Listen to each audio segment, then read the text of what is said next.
ایک بہن نے یہ شرعی مسئلہ پوچھا ہے کہ حیض والی عورت حیض کی حالت میں نمازیں تو نہیں پڑھ سکتی، البتہ نمازوں کے وقت وہ کیا کر سکتی ہے اور اسے کیا کرنا چاہیے؟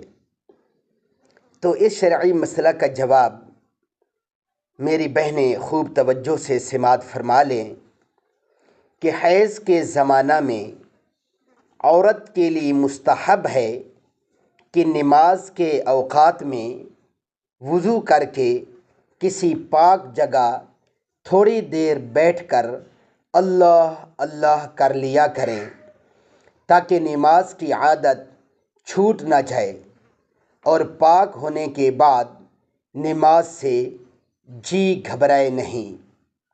تو نماز کے اوقات میں کسی پاک جگہ بیٹھ جائیں تھوڑی دیر کے لیے تو ذکر و اذکار کر لیا کریں، یہ درست عمل ہے۔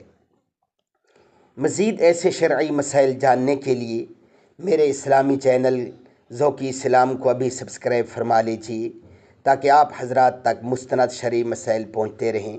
جزاکم اللہ۔